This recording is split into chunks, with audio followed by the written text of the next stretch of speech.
welcome back to The Perspective, Billy. So you're making sure that you want to make sure that people who leave Papua come back with more to offer to the to the region.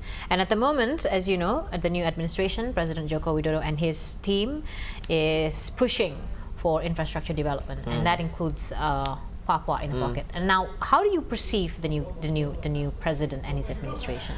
Well, I think he's been having very good vision in a way that he started implementing it in a very good manner as well. I've seen like physically how they built airport Sorong, for instance, from a very small airport. It's now like really big and very good quality in a way. It's one thing that that I've seen like directly. They also you've seen the physical change. Also, the industry is really growing in some part of the area. It's very good thing. But I just want to remind the government that if we don't invest in the people, because there's lots of political sensitive issues between Papuan and non-Papuan, and Papuan people really want to be part of that activities, and if you don't invest rightly in the people, and if you don't involve the people, they're gonna be resistance for the whole development.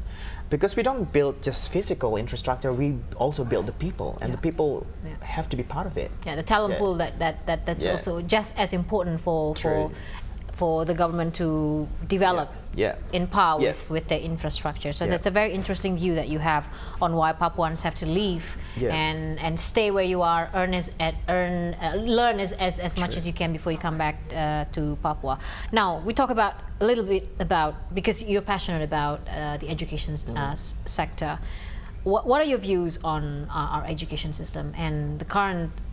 Also, I would like to have your perspective on the current idea or discourse that the new education ministry has on full-day school. Well, I'm part of the people who really against that. Why? Because back to Kitong Bisa philosophy. Sorry, I get it back to my personal visions about education. Is that you create someone to be himself or herself at the best, and if you ask them to spend the whole day at school, how can they know themselves better? For instance, myself, I spend time out of my schools by playing, writing poems, singing, making music, selling cookies. That's when I know myself best at digging out all the talents and ability and see what else you can do to survive. Don't treat the kids as a machine to make money later in the future, get certificate, get scores, and then make money for the family. No, they're human who want to be the best of themselves. They need time out of the schools for making that happens. So that's the first thing. The second thing, implementing right policies in Indonesia with 17,000 islands, geographically remote and not connected to each other is really hard. Challenging. And how can you implement homogeneous policy centralized from Jakarta to the whole area with different kind of, physical infrastructure condition and also culture? So it needs and requires more consistent long-term policies. I'm questioning is why the ministry change really quickly, and then different minister, different kind of strategy. You need consistent long-term kind of approach that has to be inherited between one minister to the next minister consistently. But if anything that they have been consistent with is that inconsistencies, because from each of the ministers they have not really issued or shown any policy that are actually sustainable or getting carried out to the next ministry. True. That's also the tricks of choosing someone not having a solid understanding of what's happening on the ground. That's the first one. So then he or she implement the policy that not touch the root of the problems. Second one, when you bring someone from political party background, in a way that the way they treat their job as a minister or as someone who should be part of the country solution, they just treat it to be an opportunity to brand either themselves or the political party. So it's that inconsistency that I do really hope the president, the government really take serious attention on.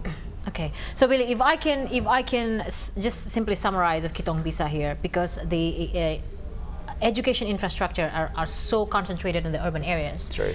here you are, you're present trying to develop an infrastructure or a program or a system for the non-formal education where you live and elsewhere around Indonesia.